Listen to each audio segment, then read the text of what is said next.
Hello and welcome to Sugar and Silk. Sorry. You know what I'm supposed to do? I'm supposed to press the fucking ident first. Let's go. Who are we?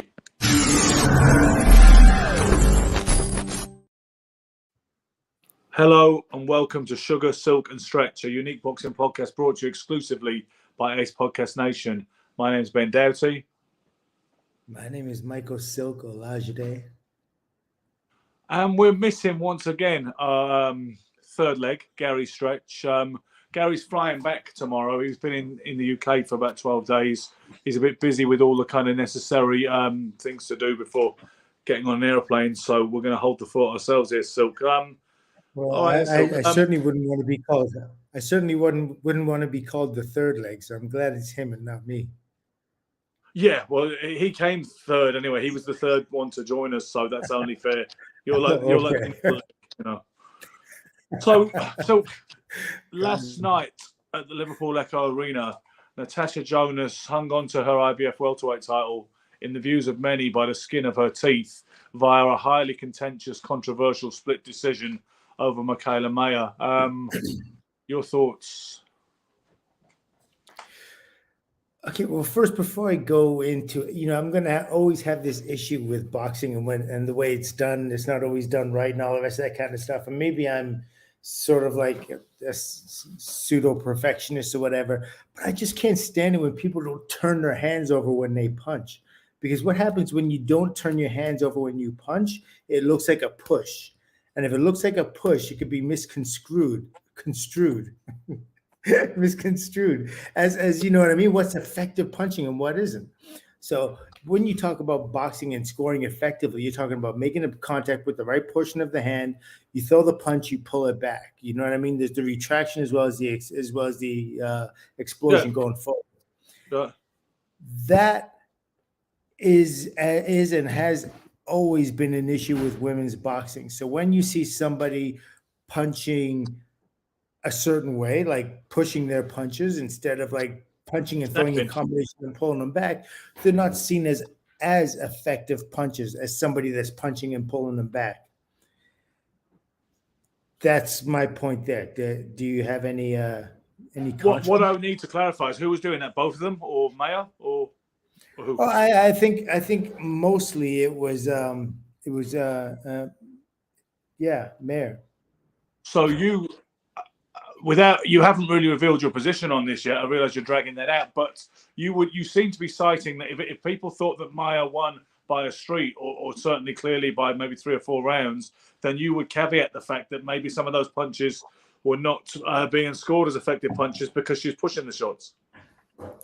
Well, yeah, I mean, I think that unfortunately, Michaela kind of pushed her shots a lot. She did push her punches a lot, and they weren't as sharp and as crisp as you'd like to see. But on the other half, I would say that's more like an amateur type scoring system. Yes, true. Like standing up, sharp punches, pulling back, throwing combination, don't duck too low, everything up. And also, I see a picture of you, Cherubic and Young, the other day with them white tips on the gloves. They put the white tips as a guideline to show us where we've got to connect with, right? Exactly. Anyone who boxed amateur in our kind of era, we always had the white tips on the gloves. Yes, exactly. Like who would back end anybody anyway? But I just But so anyways, that's always been an interesting concern. But I will have an aggression. Some people like aggression, some people don't like it. But ultimately, I have to say that Michaela, I felt she was wrong, no matter what.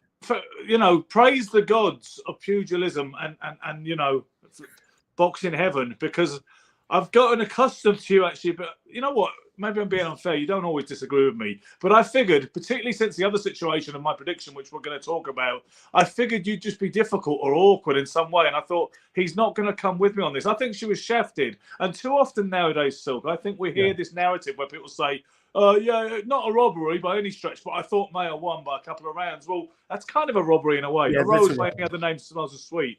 So I'm kind of relieved to hear you say that. So we can keep discussing the site and we can keep discussing what is broken about boxing scoring and or corruption. But I want to run it by you then. Now that you agree with me, I wanted to appeal to your sense of fair play. We've got this running competition going between the three of us, you, me, and Gary.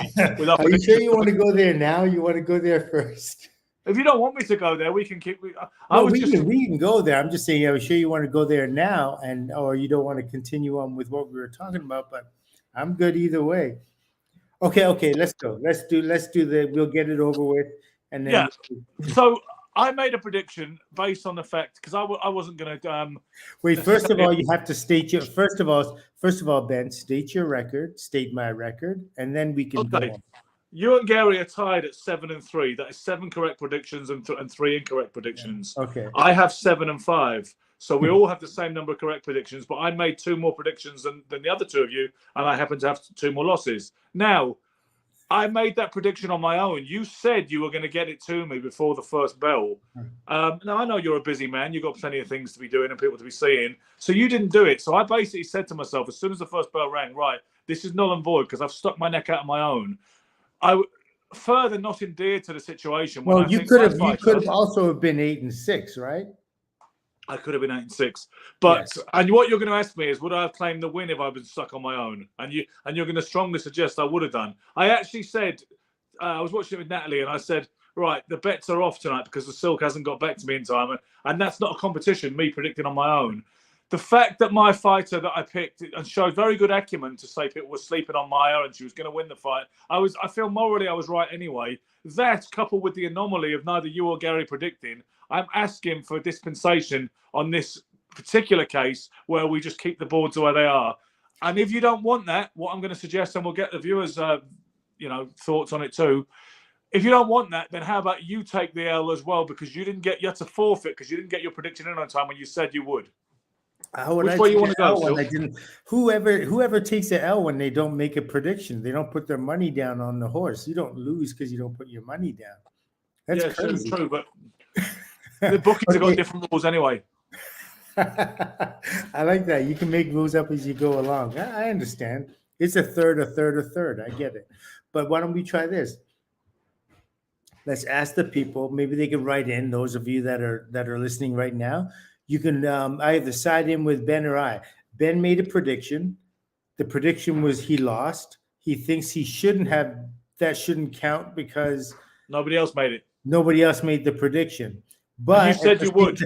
But at the same time, do remember that if Ben would have won, he would have been 8 and 6, and we wouldn't be having this conversation right now. You'd be saying, "Oh, that's your fault for not calling in." Well, do you know what? You forfeit the points if you refuse to participate. So Sarge is just asking a question, though. Danny Graham says you can't have it both ways, Silk.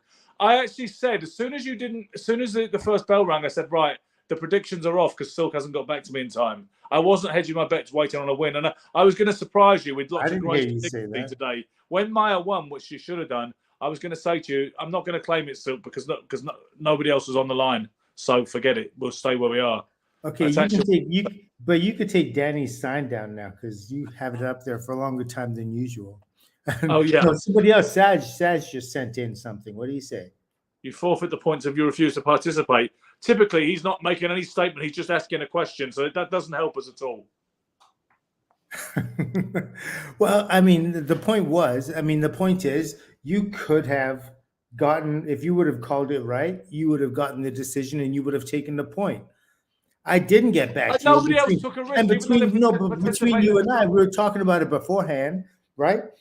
Yesterday's show, we were talking about it, and we said, and I said, I'll get back to you. If not, you know what I mean?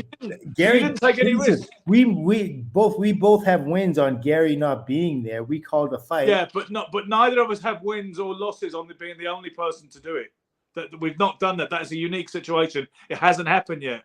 Let's let people digest that, and we'll come back to a verdict at the end of the show. Okay. Okay, we'll take a vote. But we'll take a vote. Yeah. Okay. Now listen. But you think Maya was shafted, and so do I. And listen, Silk. When people say it's not a robbery, they're comparing it maybe to Evander Holyfield versus Lennox Lewis the first time, or Pernell Whitaker versus Jose Luis Ramirez, or other famous heists like that, Roy Jones in the 1988 Olympic final. Yeah. But just because things are worse, it doesn't mean that there's not a serious injustice has been rendered when a girl works that hard seems to win the fight beyond any reasonable doubt, especially the way she put the seal on it in the last 2 Yeah. rounds. And then she doesn't get it. And then she's left. She's got 2 losses now, the girl. But a lot of people think she beat Baumgardner too.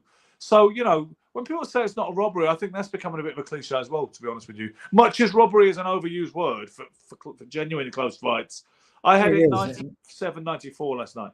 It's one of those words when you say robbery, people just roll their eyes and automatically go on autopilot. You know what I mean? It's like, okay, yeah, I heard it before, blah, blah, blah. And, you know, it is what it is. It's like the judges are infallible, and the judges are far from infallible. I can't understand. The only thing I could say is, you know, you have to look at people's experience in the ring, their boxing experience. Like, it's really mad simple. If you had real boxers who have done it competitively at a middle to high level, or even the low level, I guess, I don't know. But you have to, if you have not had the experience in the ring, you should not be judging a fight. I mean, it's almost. I hear what you're. I don't know if I agree with that though, Silk, because I don't trust ex-fighters, and I don't think they're the most knowledgeable. And why don't you trust ex-fighters? What don't you trust about ex-fighters? I don't trust their perspective on everything. What I mean is, I don't trust them implicitly beyond everything. They tend to lack. I mean, I know this is not about scoring a fight. What I'm about to say, they tend to lack historical perspective, and they tend to be a little bit overly biased with their own kind of feelings and leanings based on their ring style and people they fought and all the rest of it. They don't. If I want to know. Like when Montel Griffin was talking, he's got that endless debate about Jordan and LeBron in basketball. And you said, if you want to ask, you know, want to know about fighters, who's the greatest fighter, ask the fighters. Same with basketball, that's the players. That's not true, I don't think, because some professional boxers who box at a high level do not know their arse from their elbow. Now, all right, judging fights is slightly different, okay? I understand that, but I don't trust fighters to judge. I've heard ex-fighters come up with some crazy verdicts over the years. I don't think it's a pass just because you're used to be a professional boxer at a decent level, because some of them still couldn't judge a beauty contest between, you know, Beyonce and I'm trying to think of someone famously unattractive in the States in your culture for my analogy. I've got plenty of Brits. But, you know, I don't know. Lulu? You don't fancy Lulu. No, I was going to say something like, I was going to say a politician like Claire Short or something, or Jay Goody. God rest her soul. She's great. You like Lulu? Yeah, she is cool. She is cool. But so, obviously, I think it would help to have more people who've actually boxed in there. Here's the thing, right? When someone gets it wrong, I say that's because he hasn't boxed. He's an idiot. But sometimes, if it's a fighter who's boxed at the highest level, I disagree with them. I'm like, see, can't always trust these guys either. You know? Yeah, but you know, when fighters make those kind of like wild, unpredictable decisions, and I know there've been a couple of them. I can't remember who. I don't know. I don't know where it comes from sometimes, because they kind of have the styles. They've always had the kind of styles that would, like the person they're not endorsing, their styles are kind of like that. So I don't understand why there's the conflict, and where the departure is in terms of scoring a clean fight. I mean, it's really just about how many times that man put his fist, or that woman, male, female, put that fist against that other person's face, or scoring part of the body. I think you're so right, Michael. You're so right. And I'm glad that you make it that simple, because some people seek to complicate it. And we're not saying that boxing isn't complex and nuanced and very deep. And, you know, that when that historian, Steve Compton, said to you, oh, come on, Elijah Day, don't make out it's some kind of Jedi Knight bullshit. It is some Jedi Knight bullshit to an extent. And I know you go deep on that. But the actual scoring should not be overcomplicated. James Smitty Smith, you know, the guy that does the podcasts and stuff, and pretty knowledgeable guy, good guy. He was saying on my thread earlier that it's because it's, you know, the scoring criteria is something that very few people understand. Even a lot of top boxers don't understand it and know how to implement it. Now, you know what he's talking about. He's talking about the old clean punching, effective aggression, ring generalship. What's the other one? Defense. Defense. How would I forget that? Because they never score. Because they never score defense. That's one thing they don't do. And so exactly, Michael. So all they're doing is saying they do. When they lay those lovely looking 4 criterion points out, that's just for show. They do not score defense. And if they do, explain to me how. How does that work? Well, the thing is, what they should. I mean, they should. If a person is able to like slip punch, like purposely make an individual miss, not just a guy misses a punch, but you either catch the punch, slip the punch, roll back from those kinds of things are what I would call, you could even give them like quarter points. And if a person's doing it consistently, like for instance, everyone talks about that time I'm sure it's probably in some sort of fantasy world right now, but like that Willie Pep would step on a dime and be able to stand on that dime and outbox you, like make you miss and not throw any punches. He stood on the dime, and that's where the terminology comes from. There's a myth that he won a round against Jackie Graves in his heyday without throwing a punch. It's not true though. It's complete myth. If you look at the fight, I'm sure it's a complete myth. But I would say that if a fighter was able to step in the middle of the ring and stand in front of the ring and make his opponent miss every single punch, he should win that round without throwing a punch.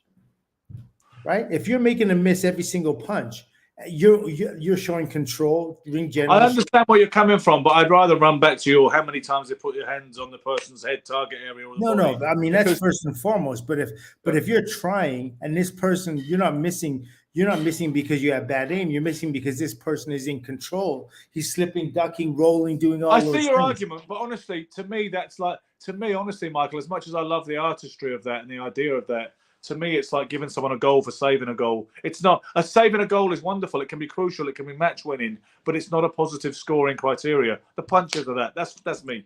Let me tell you something. If they did do that and do that as a scoring criteria, part of scoring criteria, you would see a whole lot more boxes with a whole lot less boxing related medical issues after boxing. That's for sure. I think you're probably right on that. I think you are right on that because if defense really was prioritized in that fashion, it would change. No doubt, it would change the sport and change the culture. And one of the positive sides of that would be the defensive side. The other day, somebody posted a thread, saying, what are your top 10? It was a young pro called Royston Barney Smith. And he posted on his Facebook, what are your top 10 defensive fighters of all time? And do you know what? A whole bunch of people they were saying the usual suspects like Willie Pep and Nicolino Loach and Pernell Whitaker, which is obviously very good choices, Floyd Mayweather. But loads of people were saying Sugar Ray Robinson. And I was like, are they crazy? Have they never seen Robinson fight? Because one thing that you've always caveated when people talk about Robinson and his brilliance, which you don't deny, you just say, well, he got hit a whole lot because that was his ethos. And he probably felt that he wasn't going to earn money necessarily if he wasn't willing to have a tear up all the time, because that was very much part of the thing in the 40s and the 50s, wasn't it? Oh yeah, absolutely. And it's entertainment. Like you're there and people talk about entertainment and people want excitement, and a part of you as a fighter identifies with that. I mean, it's really easy. I mean, even when people come around, I distinctly remember before a certain fight where Mike Tyson was talking to me. He goes, I loved your fight with Troy Durrell. You guys were just going toe to toe and it was heart and all the rest of that kind of stuff. And I went, oh yeah, you liked it? And right away, you want to appease people more when they, you know what I mean? Matthew Saad Muhammad was another warrior. Matthew Saad Muhammad was a very good boxer. When he lost a fight because he wasn't busy enough, or I think it was the Muhammad fight, Eddie Mustafa Muhammad fight, and from there he turned into the aggressive, hard punching, forward. Like Arturo Gatti could box his ass off. Arturo Gatti was a beautiful boxer, but know the rest. I mean, he, as well as it being in his nature to love that kind of a tear up and the toe to toe war, he got caught up in that. But if you see, Arturo had beautiful boxing skills and really knew how to slip a shot when he wanted to, and he had great feet too. So what happened with Arturo? Because I was obviously in the same gym as him. He used to box at Gleason's, and we had the same trainer in Hector Roca, who was also your trainer. In Canada, he was a wild boy. Or when he was coming up in Jersey, he was a wild boy, and he was strong and he could hit and all the rest of that kind of stuff. Hector got him absolutely out of that. Taught him pivots, blocking, slipping, fading, throwing combinations, turning your hands with shots, all the rest of that kind of stuff. his management wasn't very happy with that. That style allowed him to win the title against Tracy Harris Patterson, Yeah. who he beat after, you know what I mean? And no one expected him to win that fight, to be honest. At least not in the community. I don't know anybody outside.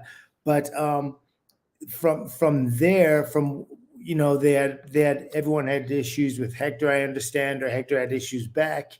They went their own separate ways, and they turned Arturo back into that guy. You know what I mean? That toe-to-toe fighter who wasn't even concerned. He was oblivious to defense, oblivious to punches, to pain, and he went toe-to-toe.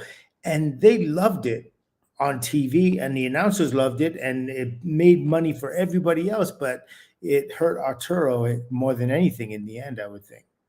Well, you know, because one of the effects of taking too many punches, you know, that whole kind of CTE and dementia pugilistica syndrome, people say, never mind the erosions in your intellectual firmament and the changes to your diction, like Meldrick Taylor and Terry Norris and those kind of examples. They say it also leads to a kind of general dysfunction in your thinking and behavioral patterns. Oh, yeah. I mean, emotionally, it affects you emotionally as well as anything else. Absolutely. Yeah. You know, because, I mean, Arturo Gatti came to a pretty sticky end where he either hung himself with his wife's handbag or else he was murdered in some fashion. They were having a domestic, lots of alcohol was involved. It was a turbulent relationship. And some people argue that taking lots and lots of leather in the cranium is a contributory factor to you being more dysfunctional and having that kind of chaotic kind of personal life, you know? Yeah. I mean, it definitely exacerbates kind of whatever your base nature may be. You know what I mean? It could certainly bring those things to the forefront a whole lot faster and amplify them to be, you know, 100 times bigger than what it would usually be. Yeah, it's a really hard road to hew kind of thing. It's difficult.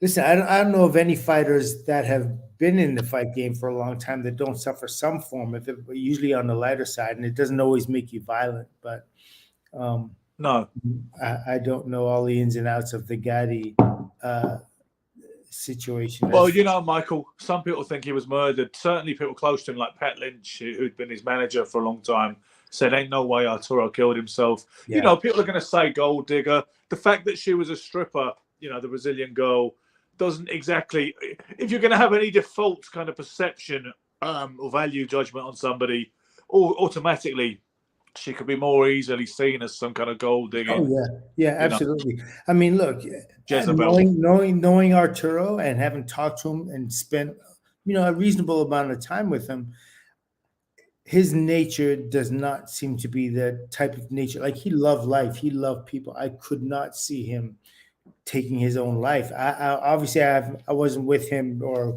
I hadn't been around him in social situations like that, or I didn't know how frustrated he may be with her and his situation with his children. I have no idea, so I can't talk to that. But yeah, it's, you know, that's really it was really a shame. That was a hard one when he was no longer alive with us. Getting back to the fight last night, Sarge Ali has asked, is it harder to score women's boxing in any way because the rounds are only 2 minutes? You know,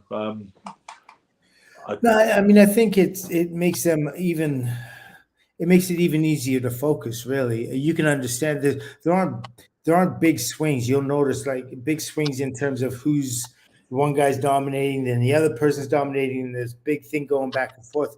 It's usually like the bell rings, one's coming forward, the other one's going back. But when they stand still, they both generally tend to punch. But I noticed with Natasha, she tended to hold. She went into the clinches first, and I'm not a fan of clinching. And whoever's initiating the clinch, I always think of, they're not the ones on top. That's why they're clinching. Yeah, sure.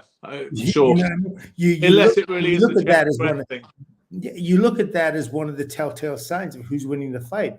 If you're punching and clinching, or whenever a person just gets ready to punch and you got to clinch them, you know, that's, you know, Maya didn't blind her with science, but she put heavy pressure on throughout. She looked the bigger and the stronger, which was interesting because she'd come up 2 weight divisions to take the opportunity at welterweight. But like you said, I mean, I thought Jonas looked in a bit of trouble, a little bit of bother on a few occasions. The thing is, the women don't tend to stop each other the same way, do they? They don't seem to do each other the same amount of damage. And you have certain ideas and theories on that, I'm aware, in terms of turning your hands over and all the rest of it. But weight doesn't seem to matter as much in the female game, Silk. Maya had boxed pretty recently at super featherweight. Then she boxes at lightweight more recently than that. And then she steps up, like 2 or 3 divisions, whichever way you want to look at it, to fight Jonas at welter. She looked much the bigger and pushed her around all night. So women, Amanda Serrano has done some crazy division hopping. She's literally done a gamut like Georgia Caponte from the age of 15 onwards, So is weight and size less important in the female game, do you think? No, I think it's a natural that women carry more water weight than men do. So the fluctuations, depending on how much they, dry out, as we like to say in boxing, how much they dry out, and that allows them to fluctuate their weight greatly. I mean, they don't build muscle mass, but a lot of women are heavier just by the body fluids, you know what I mean, the water weight that they have. And if you're able to cut that down, water weight is, I mean, that's what regular fighters, male fighters do. Regular fighters. I'm pretty sure that's misogynistic what you just said. No, I didn't say. Regular, I meant by regular in terms of ability, not regular. I didn't say regular in terms of their male or female. I said regular in terms of, ability. But now there's an exceptional fight, right? Exceptional fighters can cut weight differently. So but anyway, what I'm talking about is like this 20, 30 pound, like a guy walks around, like Duran walks around at 200 pounds. That's not from 195 pounds, 175 pounds. That's not from food, or not just from food. That's the water content in his body. And most of that fat is like viscous. You know what I mean? It's something that you lost quite quickly. Sorry? Funny you mentioned Duran, because when you were talking about regular fighters and exceptional fighters being able to cut weight differently, I remember years ago, it was in the 80s when Duran was getting ready for one of his comebacks. I think he'd lost to Leonard at this point. I think he may have even lost to Curtin and Lang and all the rest of it. It may have been the Cuevas fight, but he was said to have been a ridiculous amount overweight just a matter of weeks before this particular fight, whether it was Cuevas or not. And then he was absolutely lean and ready on the night and won the fight in impressive style. Yeah. And they said to Bob Arum, "Were you surprised about that?" He said, "Normally I'd be surprised, but Duran is Duran." He said, Yeah. Well, remember when Duran fought Larry Holmes and they put him on water pills to drop his weight, just so he would look superficially. You talk about Muhammad Ali. Sorry? Ali, not Duran. Yeah. Who? You said when Duran fought Larry Holmes. Oh no, I didn't mean that. Sorry, I meant when that would be something. When Ali fought Larry Holmes and he dropped, he had water pills and dropped the weight. As much for the superficial as well as the performance-wise, I'm sure, because nobody would want to buy a ticket if they see Ali at 250. Yeah, and he looked fantastic, didn't he? Yes, and he looked absolutely physically fantastic. That's what I'm saying. Like, women have this ability to, I think, I wouldn't say generally, but definitely more than men, because the female human body is known to carry water weight more than a man's, basically. Yeah. So she can hit multiple divisions and be successful that way. Basically that's really about it. So, Silk, let's recap. Regardless of the peripheral fascinating issues that we've touched upon, you think that Maya won. So do I. If we're not saying it was a robbery, we're saying we feel clearly that she won it. We don't see a great argument for Jonas. Now, so this is what I've got to ask you the question. As it was happening, I said to Natalie, she's won this unless they rob her, but that's a very, very real possibility. Then it comes to pass. And do you think they would rob her just because she's from Liverpool? Because Jonas is from Liverpool. This is what I'm about to ask you. It's not as easy to rig fights as people think. All the casual fans talk about brown envelopes and backhanders and stuff. It's actually not as simple to rig fights as people make out. But there is a bias and there is a problem, right? That is beyond. Yeah, there are biases. Well established. Absolutely. So what do you think it is? Because it was the German lady judge who voted for Maya via 97, 93, and you got an American male judge and a British male judge who voted for Jonas by a small margin of 2 points and 1 point. But generally speaking, I'm talking particularly about last night when it's fresh in the mind, but I'm also talking in general, hometown decisions. You know, it's a well-established term in boxing. What do you think it's all about, and is there anything we can do about it? I don't know if there's anything we can do about it, because really it's just an opinion. It's like the judge is an opinionator, and they ask for your opinion. You just say, listen, that was my opinion from my angle that I saw this. And they don't have to justify it, do they? They don't really have to justify it. You don't have to justify it, no. And the thing is, I mean, I could see sometimes being at the angle you're at in the ring, you're not going to see some punches, but at the same time, you hear them. And if you're experienced with fighting, you see that how the body is reacting. You know what I mean? Like the guys commentating last night were sitting there and they were calling a fight, and I saw Natasha score with some nice body shots. Nobody said anything. Sorry? While they're talking. Yeah, while they're talking. But nobody mentioned the body shots, and even I'm sure they were looking too. Nobody said, "Oh, nice hook to the body." Nice. There are many scoring moments that okay, I'm sure you can't just blurt out everything individual is doing, but they're not really seeing what's happening. I think they're more or less talking. Sometimes you get caught up, like for the ringside announcers, they get caught up in the entertainment of it. They got to be a part of the entertainment, and they're not discussing what is really technically going on in the fight. Yeah. Aggression, I'm 100% behind it, but also in retracting, moving, not initiating, but still that's ring generalship as well. If you're making the guy fight your fight, you're making him fight your fight. So I'm not going to say automatically, because she's aggressive, she's making the fight, she should be given points.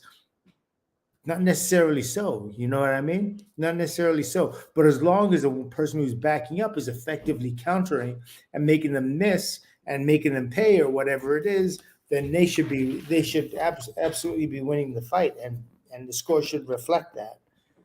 Hamza Abdullah says, echoing my question to you, says, what's a realistic solution do you guys think that could possibly work regarding robberies? And I think we go back to what you said, Silk, is we need to be more stringent in the process of selecting judges, and also perhaps more performance monitoring, while they're about the job. I mean, don't get me wrong, I do think more ex-fighters should be involved. I just don't trust ex-fighters carte blanche, as being ultimate authorities that cannot be questioned, because I've had too much experience where I've been at odds with fighters. They can be questioned, but they should be. I mean, I would think they would be an authority. I've talked to, like, you know what? I've been in the gym now for a while, and I remember thinking certain things of certain fighters, and I'd like Mustafa Hamsho and Vito Antifermo and all the rest of that kind of stuff. And I'm just thinking they're not adept at this, they're not adept at that. And I'm fighting competitively now, right? And I think this about them when I see them fight, and all the rest of that kind of stuff. I get in the ring and I'm sparring with these guys, and I'm like, yo, this is a totally different beast. This is not, you know what I mean? Which brings me to my next point. There's a fella called Adam Height, who is a recognized judge. He's judged professional fights. He's from Australia, but he's judged world title fights in America. I believe they were in America anyway. But he said, just carte blanche, flatly stated when I was looking to have that argument today, he said, you can't judge a fight unless you're at ringside. You can't judge a fight effectively on a 2D screen. He said, ringside is the only place you can actually effectively do it from. Which I'm not sure about that, to be honest with you. How do you feel about that? I don't agree. I don't think that's true. In fact, I think that's probably the most biased place you could judge it from. I think you should put judges in a separate soundproof room where they hear nothing, and maybe if they're above the ring, or maybe they have, I don't know, just like unabashed vision of this fight and nothing else distracting them, and then let them call a fight. You know what I mean? But because one, you're hearing, there's sounds, there's the crowds, there's the cornermen, there's the, you know what I mean? There's so much that can distract you, or convince you something's happening that isn't happening. And you know what I think that is? That's a judge pulling rank. That's a judge who's never boxed in his life, But like boxers pull rank sometimes and say, "Well, you've never taken a punch in the face in your life, so what the hell would you know?" That's a judge pulling rank on everybody else, saying you can't watch it on a flat screen. I know because I've sat. But you can't help it, because when you hear, I mean, even as a fighter, when you throw a punch and the crowd goes wild and you hit a guy and it wasn't that great a punch, but everyone goes, "Oh wow," and they're jumping up and everything go. And so all of a sudden you start applying pressure like you should and like you're supposed to.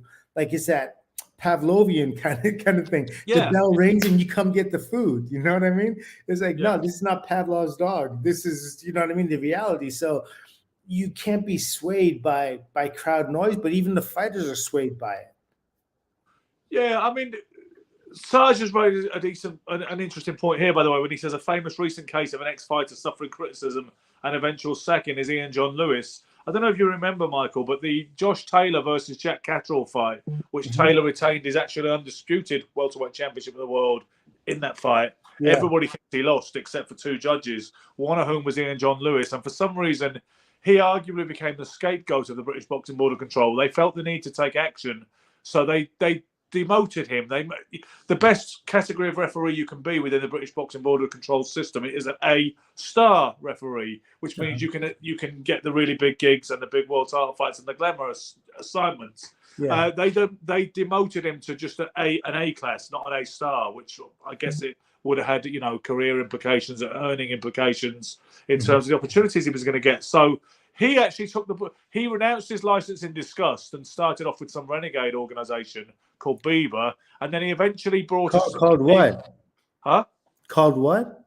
Beaver, British and Irish Boxing Association. Beaver. Beaver, British and Irish Boxing Association. Oh, Beaver. Oh, okay. Like Justin Bieber.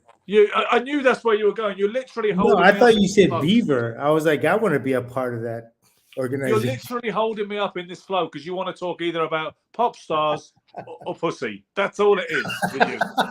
I didn't say that. I'm from Canada. We love beavers in Canada. What are you talking about, man? Come on, I heard that you had quite a lot of beaver back in the day. Not as much as Gary. I've never even heard that term. Why do they even call it beaver? I don't get it. I don't know what you're talking about. But let's drag ourselves back quickly while we still can, while we still have a podcast. And so Ian John Lewis, incidentally, Silky, but quite soon afterwards, he brought a legal action against the board alleging racism because he happens to be black. And he said that he was demoted because he was black.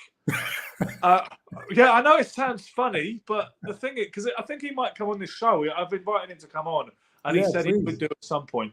But there's another black referee called Jeffrey Hines who also brought an action against the board at the same time because he stopped getting work. And I can't remember what he did to upset somebody, but it's all very political. You know what it's like? It's like a tightrope or a minefield. That's life, right? It's very cutthroat. That's the business. Yeah. But in any case, he was an ex-pro fighter anyway. Who knows his onions in that sense. But he had a pretty bad reputation, to be honest with you. Much as I like the fella, a lot of people were always criticising his scorecards every week, saying, "God, another Ian John Lewis card." He's a ref and a judge, right? So sometimes he's scoring from ringside, sometimes he's scoring in the ring. But he didn't. His viewpoints were not terribly popular with a lot of the rank and file of hardcore boxing fans. So that's all I'm saying, really. I'm picking up Sarge's point that, that ex-fighters, they're certainly not beyond reproach. And that's as good an example as I can think of that situation. You're absolutely right. The thing is, though, like when you have real fighters, I think there would tend to be like a legitimate excuse as to why they saw the fight that way. And you could press them on that. And you can get a understandable answer from them. Now, I'm not saying every single fighter that's ever been in the ring, because I mean, some of us are not in the position or don't have that ability to express ourselves that clearly. Do you know what I mean? Well, Greg Horgan, for instance, I mean, he thinks he knocked you down 17 times in the amateurs and laid absolute waste to you, and you were like, "Please tell me you're not serious, Greg." Would you be happy for him to judge a fight, for instance? Someone asked me, could we get him as a guest on the show? They said, I'd really like to see Greg Horgan. And I thought, yeah, cool. I'll reach out to him. And then I thought, oh, hang on. There was that thing with the silk where he was. Oh, no. Definitely get Greg on. That would be hilarious. Should we do it? I'll reach out to him too. Yeah, let's get Greg on next week. Let's do it. Okay, yeah, let's do it. That would be wild. It would be brilliant. And he hasn't done an interview since the last Ice Age. Yeah, and you know what? And the guy is, I mean, I have all respect to him. He was an excellent fighter. He really was. I was totally blown away. But First man to beat Camacho. You know what? I really like that. And the only reason I had any reservations was in case you were like, oh, not that guy. Because I know Scully, for instance, really doesn't like the fella. oh yeah, no, there are a lot of fighters that don't like him. He gets there last, you know what I mean? Yeah, he really takes them over the edge. And so I would, yeah, Scully's not the only one. I've heard that many times. And you know, who knows? Maybe we're gonna end up, you know, button heads and all the rest of that kind of stuff too. But it would be nice to talk to him because I haven't talked to him since what, like 1981, something like that. That's one of the cool things about you as well. Is one thing you're not going to bring to the table actually is your ego. You're not going to get butt hurt. You're too secure for that. So you're not that guy to be like, you better not have him on the show because that motherfucker said X, Y, and Z. You're like, well, say what you want, man. Yeah, I mean that's a blessing and a curse, right? But yeah, well, I think with you're very even tempered, and you don't really ever let on that anything's bothered you anyway. But I see there is steel inside, and you're not someone to be fucked with. You're someone who there ain't no way anyone's getting away with anything with you, but you'll never explode, or they won't know about it until they know about it. That's the way you are. Yeah, until we go there, it doesn't have to go there until we go there. That's for sure. Yeah, a lot of patience, long fuse. Yeah, long fuse. That's definitely me, and I think it's because I play the fool so much, and I tend to needle people that I give myself that kind of, you know, not that I'm a contrarian by nature. I'm just saying. Yeah, I think Dennis Rappaport was onto something when he coined that phrase. When it's gone down in immortality, hasn't it? He said, Michael is a very nice young man, but he can be something of a contrarian. It's one of the great lines on Facebook. Forget about the fact that I might be speaking the truth. Just maybe. No, but so judges, they're such a vital part of the sport, and they're such a vital part of the sport's growth and in the future. You know what I mean? That we have to do something that'll allow them to judge a fight without the influences of things around us. Like, what if you put them close to the ring, but then put them in like a pod, some sort of pod where they can't hear anything else and their actions are all right there. There's got to be something to advance the. People have often said that there should be something which desensitizes them to crowd noise and volatile crowd and all the rest of it. Yeah. The only thing is, what do you think about when you talk about you hear the sound of a punch? Sometimes you can hear it. Like you look at Mike Tyson, Larry Holmes, and even on video, you know when he throws that 1-2, it's like a jab and a right hook. Yeah. Bap, and you can hear it hit Holmes like that. Yeah. Do you think that's important? And anything which took your hearing away might. Well, the thing is, like if you hear it on TV, it's generally because they have a parabolic mic, and they started using those in about in the 80s, and I remember like with a lot of fights, they used to with a lot of fighters they turn them down because it just sounds too violent. They don't use the parabolic mics when they're punching. I think that's one of the most amazing things about a fight. Like, people are missing this whole experience because they don't have those parabolic microphones trained on the fight. It also helps you score a fight. You'll know what's clean. You know what's a hard, effective punch and what isn't. When you hear those shots thudding off a cranium, you all of a sudden you have a new respect for what fighters are doing. You're like, oh, okay, I get it now. Because the impact is like hitting somebody with a bat. These guys, like when they wrap a fist up, it's a cast and it's locked. And if the guy closes his fist and puts his body behind it, bang, it shakes everything. So you hear that bouncing off the cranium and off the body and on the ribs. People get an understanding of what boxing really is and what's scoring and what's not, what's effective and what's not. Yeah. I think it's something which you have to condition yourself for it, don't you? It's that kind of impact is something which certain people can deal with it when they're highly trained and conditioned and in the zone. It's to do with mindset as well. It's not something that the average person wants to experience and wants to deal with, which is why, when you're messing about with people, even in white collar boxing, and you get someone gets hit in the body and they keel over, and then they need a glass of water and some counselling and all that because they're not really boxers. You know what I mean? Whereas boxers will, like Chris Eubanks said when he said he had a gash 1/4-inch thick underneath his tongue in the first fight with Nigel Benn because he took an uppercut inside and he bit his tongue because his mouth was open. Yeah, and, when you're swallowing blood, and you're boxing a puncher in a war with a puncher of the caliber of Nigel Benn. He says, that your intellect tells you this is too hard and I'm going to have to stop soon. And then he says, but then your ego and your pride kicks in and says, no, you must fight to the death. You know what I mean? And not everybody's got that kind of aspect about them, of course. But no, it's obviously there. Like when you fight, nothing shows the character of an individual more than a fight. There's no other measure. Like other teams, they're team sports, all the rest of that kind of stuff. I understand that, but somebody else can make a play and it brings the team up and all the rest. With boxing, boys, like it really is a test of your character. It's all about, it tells you who an individual really is. And I think that's what everyone loves about fighting so much, whether it's MMA, wrestling, or boxing. You know what I mean? What's your pain tolerance? Boxing will tell you that. How do you think under duress? Boxing will tell you that.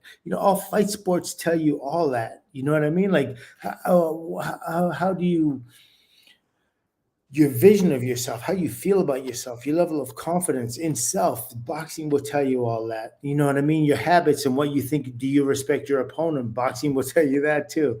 And it'll tell you, it'll almost, it's almost like, you can read a person's personality by how they react in the ring. And also that time, the few hours before the fight, when you're at the venue and you see the empty ring, maybe perhaps you even go for a little move around in it when no one else is there, and you see people turning up. I mean, obviously it's different for the amateurs to the pros, and if you're getting a bit more star treatment, you've got your own dressing room. I know you've experienced all levels of that, but you know what I mean? It's getting to the venue, seeing the other guy turn up or seeing your opponent. If it's in the amateurs, sometimes you don't know him and you're looking around for your opponent and you're looking at people it could be plausibly within your weight and age when you're a kid. And you think, I hope it's not him, or I wouldn't mind it. I think I could take him, right? That is an extraordinary thing to go through, isn't it? And I think it's an extraordinary thing to go through when you're only young, when you're 11 and 12 and 13 and 14.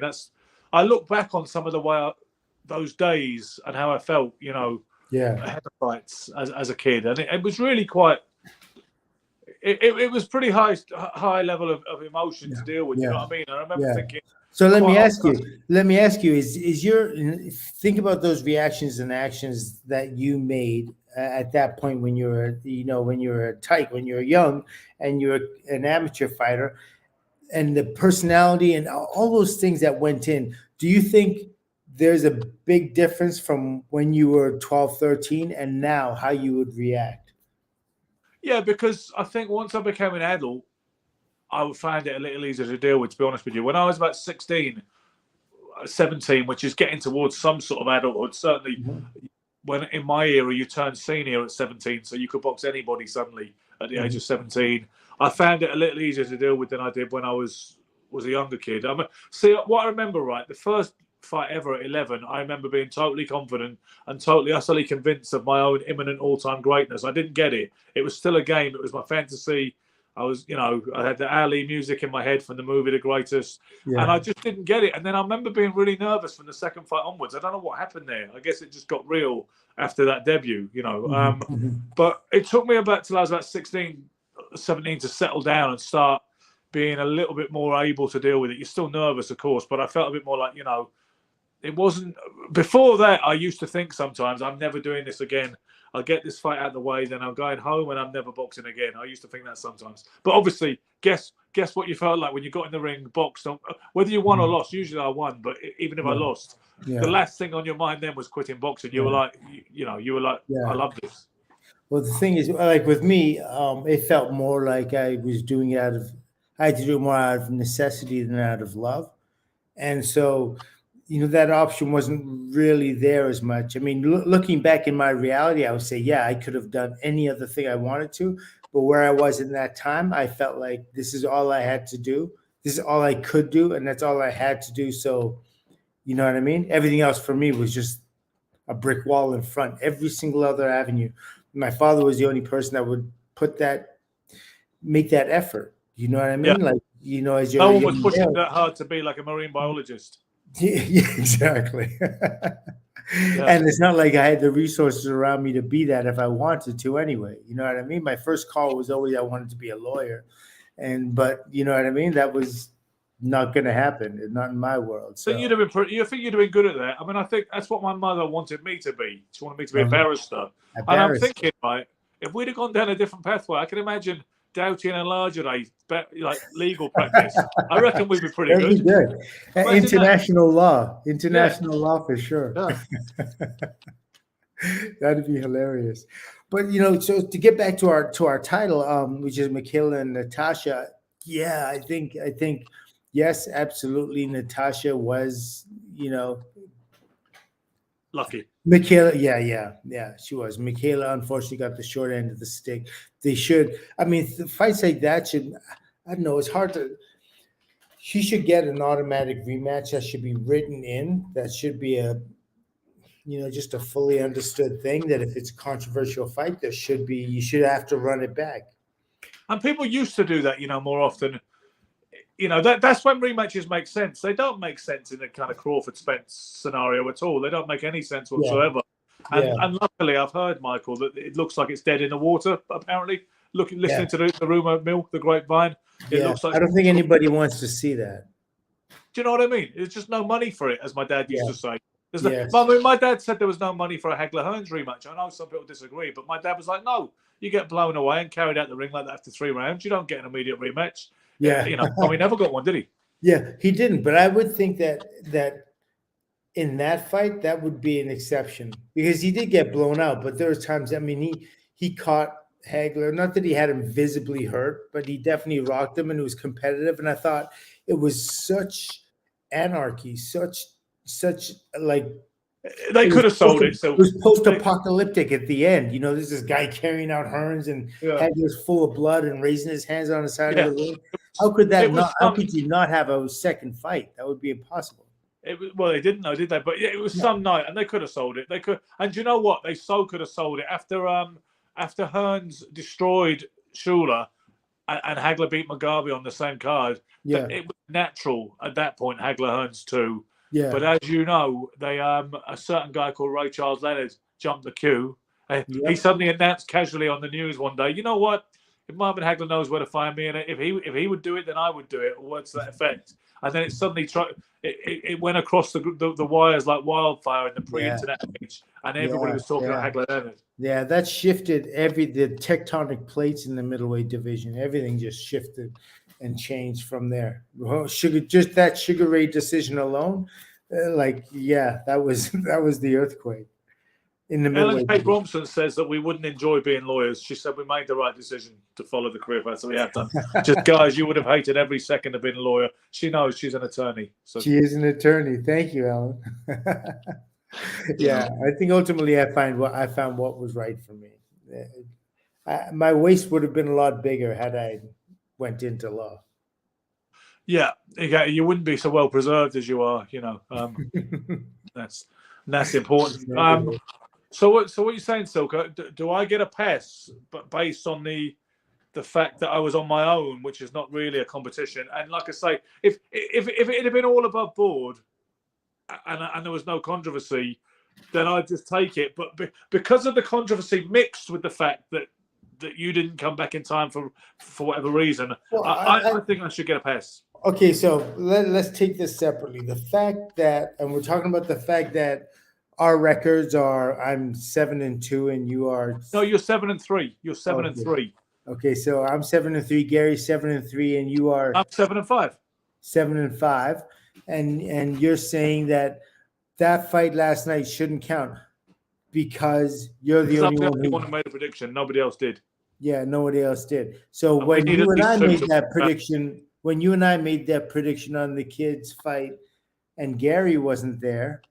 That's okay. Well, Gary wasn't there on Friday night either, and it would have been fine so long as you came out with a prediction. We need two of us. We need two of us, not one. We don't. One guy doesn't make a prediction on his own on a show.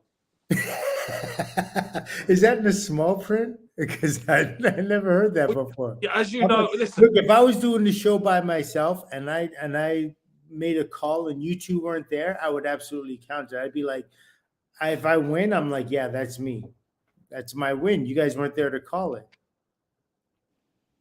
Well, like I say, that's my position. I think that I'm appealing to your human side. The fact that you don't even think that I mean, don't get me wrong, it's not the decision. Okay, well, can we ask people, Ellen? Can you make a Saj? Can you Judge guys Judy, kind of thing. Yeah, what's everyone's opinion? Let's go. Just Danny Graham says that it's null and void. Danny Graham's on my side. I know that from earlier. So okay, so if people can just give us a thumbs up or a thumbs down, what we think, and we'll get this thing done. Because I stick my neck out on my own. He says he'll come back in time with prediction. He doesn't do it. You see an absolute heist take place on the night, and suddenly I got to go to 7-6 when I shook because you 8-6 called it for her. You would have kept it for her no matter what I said. You would have called it for. You would have said Natasha anyway, right? I mean, Michaela. Yeah, because I believe that's what I believe. But what your real problem is with the British Boxing Board of Control kind of thing. Your problem isn't with me. Your problem should be with the BBC or whatever they call them. Yeah, or the IBF, because I guess they pick the judges, yeah, right? The IBF, whoever brought the judges. Does anybody know that, by the way? Do the board, as the kind of hosting sanctioning body, the regulatory body, do the board pick the judges? Or do the IBF pick the judges? Because they have to be IBF approved, surely. Yeah, they have to be IBF approved. I believe the IBF does it, or the governing body does it. They choose the referees. Why wouldn't they? So I got to take it up with whoever's in charge. Is it Daryl Peoples, the president of the IBF? I have no idea, but it used to be Bob Lee. You remember that, right? Yeah, it used to be Bob Lee. I do remember. Maybe we can get him on the show and discuss it. Maybe we should do. That's it. But we're going to get Greg Haugen, yeah? Yeah, we're going to get Greg Haugen. For sure, we want to do that. Greg's had such a colorful career, and I don't know what he's doing now back in the Pacific Northwest. I believe he's still there. I understand he's a little cantankerous, and can be. Yeah. So you two, I'm sure, are going to go at it. Yeah, and I'll smile all the way through. I'll be like. He's pretty cool with me, though. I mean, he always has been. He doesn't comment that often, but he was always pretty okay with me. He never had a bad word with him, but I know that. And he has all his senses too. Like, it's not like he's. I mean, he was inordinately a very good defensive fighter. Yeah, yeah. He really was. Considering his whole reputation was from the Tough Man contest in Anchorage, Exactly. Yeah. He had that tough man tough man thing, but no, he had an elaborate amateur career. Yeah. Well, he beat you, didn't he? Yeah. Sorry. He beat you in the amateurs, right? Yeah, but that wasn't the elaborate part. No. Beating me at 3 fights wasn't a big deal, but. The guys he beat, like he was fighting on a national and international level. He was representing the United States. People thought he was just some baggage handler or something like this that stepped off of Alaska Airlines or something. No, this kid was like experienced. Yeah, he fought in the Seattle Golden Gloves and all the gloves in the Pacific Northwest when the Pacific Northwest was the hottest bed of boxing. Yeah. Nationally, even internationally. Charles Carter kind of era and all the rest of it. Oh, man, you had Charles Carter, you had Robert Shannon, you had Joey Balintz, you had, Andy Minsker, you had, you know what I mean? I mean, Rudolph, you had so many guys that it was incredible. It really was. I'm so many names are coming to me in my mind, but, Brett Summers, just yeah. So many We've lost a bit of that, haven't we? We've lost that American amateur scene when it was really spiky and just so deep. It's not the same anymore. And that's the problem with boxing here anyway. There are too many like late starting casuals, and they're perceived as great because they're achieving the thing. They've achieved the title that former greats and guys that are really born in it, right? They're born in the blood of it, that they've done since they were like 9 years of age, 8 years of age, 6 years of age. Now you have guys starting at later times, and it's just not the same. And the coaching isn't the same. The skills aren't being passed over the same. Now it's just about landing the punch.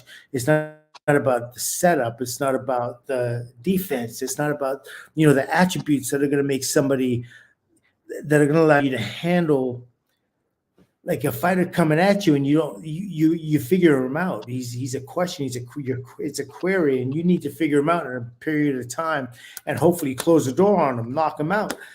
That's where it used to be back in the day. They were fighting for the end. They were fighting to end the fight, not fighting to make it to the end, or you know what I mean, or shuck and jive and kind of see their way through it and hopefully win a decision. I don't know. It's a different game. It is a different game.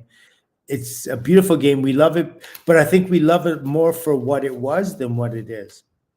Do you know what? That is dangerously close to summing up my attitude towards it, because sometimes people will say, so who's your favourite fighter today? And I'll say, do you know what? I mean, I don't really have one. Then they'll say, so what fights are you really looking forward to? And I'm like, well, and then they're like, well, you live this passionately. You do it 24/7. You get your living exclusively from boxing, and all your dreams and aspirations are still tied up with boxing. But it is my connection to boxing in the past. And people like yourself as well. That is what fuels me in something which I may have walked away from, perhaps, if that passion wasn't so great for what has been before. You know what I mean? Yeah. No, absolutely. I absolutely know what you mean. And that's the thing about boxing. We're holding on for a better day. That's really all it is. It's like you're hoping that one day someone's going to come along that's going to reignite that fire, that love, that passion. And that's hard to find. Like, how do you find another Muhammad Ali? How do you find another Sugar Ray Leonard? How do you find another Roberto Duran? You know what I mean? This is the thing, right? Crossover stars. We're not getting those crossover stars now. I mean, I know Duran wasn't necessarily that. The other guys were. But I made this point the other day when I saw Terence Crawford on Twitter, and he was talking about your hoe-ass pussy, this, that, the other. And I thought, you can just imagine Sugar Ray Leonard appealing to like a mainstream American audience with all that crap, can't you? Somebody said, you don't get it, Bennett. It's different now. Or I don't think your stuff has any value. I was saying no. I was being jocular, but I was saying, if you want to get technical, there's absolute reason why Crawford's not a big star. And part of it, at least, is because he can be identified as just that country G. You know what I mean? Yeah. Well, the thing is, like, there's always been diverse personalities in boxing, and I totally understand that. I mean, he's almost like a hybrid of like a Hagler, Liston, Foreman, kind of at junior welterweight. So he doesn't have that mass that that intimidates us and that sort of like brings us to the TV screens. Like, oh my God, this guy's a mammoth, and he's he just beats these guys down. If Crawford was that size and talked the way he did, you know what I mean? Like Mike Tyson talked like that. All those guys talk like that.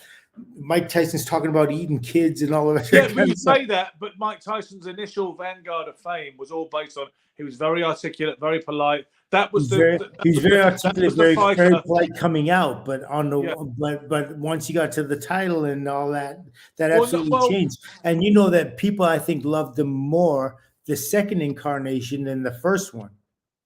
That's interesting. Debatable. That's debatable, I think, because he was. Even after winning the title, it was a few years before the wheel fell off. The fighter that Jimmy Jacobs and Bill Caton presented was very PR savvy and eloquent and quite self-effacing and soft-spoken and charming. He was all those things. Then he became this fucking freak show. I agree with you. It didn't hurt his market value, but did people prefer that? I don't know about that. Yeah, I think Mike appealed more to men. That I'm gonna, the way in which I'm impetuous, I'll eat your children. Da, da, da. That was what men wanted to see. They wanted to see that violence. They wanted to see that, I'm Alexander the Conqueror and I'll destroy you. And I think that was the car crash time. And I know he was still worth loads of money, but for me, that's the sad period of his career. I don't. I'm definitely prefer the. Oh yeah, because we see the ability tapering off and the personality having to take over. His physical ability at that point was capped. It happens with boxers, and here's a couple of ways it happens. It's like you're going along and you're doing your thing, and then something traumatic happens, and it could be his loss of cuss, it could be an injury, it could be a knockdown in the gym, it could be anything, but there's a certain time a trauma happens, and when that trauma happens, how you deal with it will obviously tell you about what you're going to do in the future. You know what I mean? That trauma definitely allows you to grow or kills you. It wasn't Cuss, though. Let's be clear on that. Cuss died pretty early in his career, and he still did so much after that. Cuss died in November 1985. When most people have even heard of Mike Tyson. But I'm sure Cuss had a level of expectation of Mike, and sometimes it doesn't just like flip overnight. Okay, Cuss is dead, and now everybody, you know what I mean? There's a number of things that start coming into play into his life, and it's insidious. It takes a while. It sits inside you for what I mean, for a year, 2 years. 4 years. His great habits that were built over from when he was like, what was he, 11 when he started or something like that?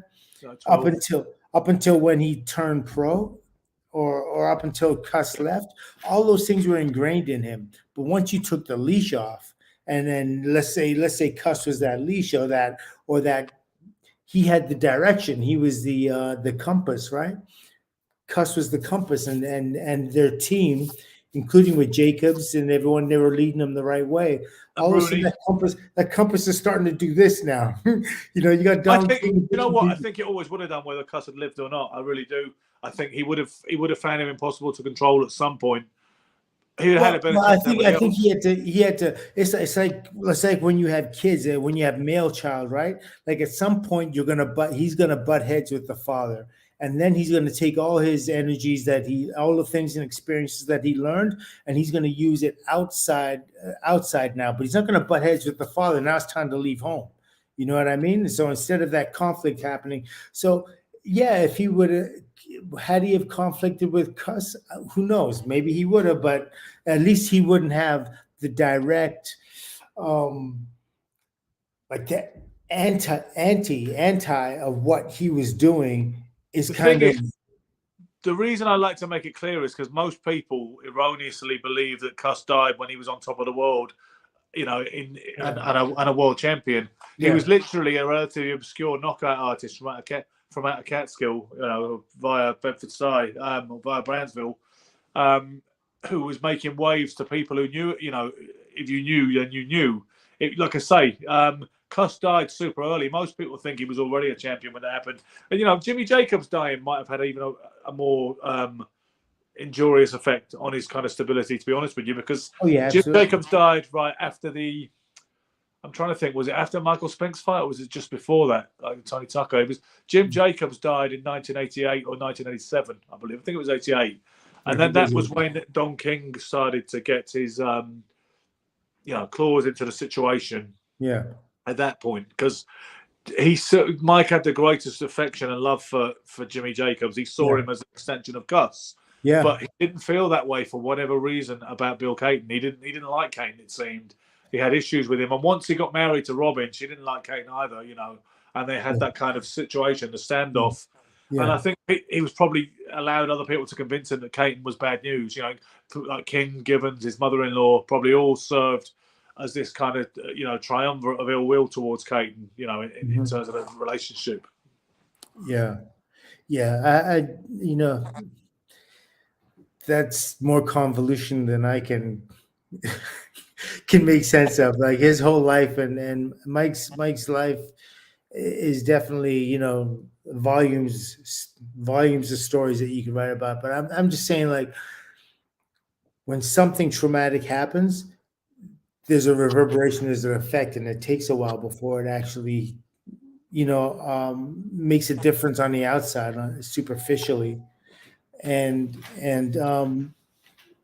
in no matter what way. I do think, yeah, we missed the best of Mike because of it. I don't know. I defer back to you on that now. Okay. Well, you know what? In closing, we'll get Greg Horgan if we can, if he wants to do it. Yeah. And that will be good.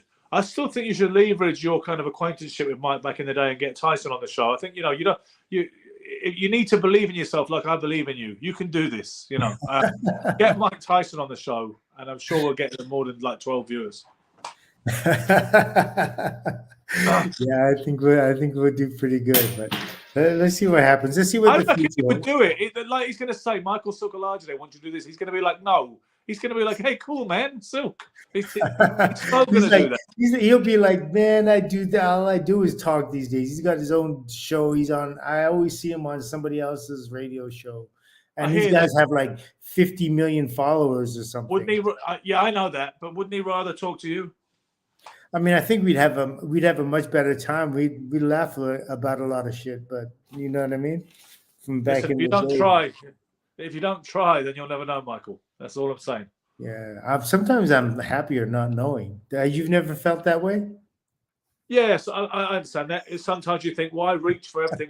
Why do we always have to reach for excellence? And why does that define us? Why can't we be?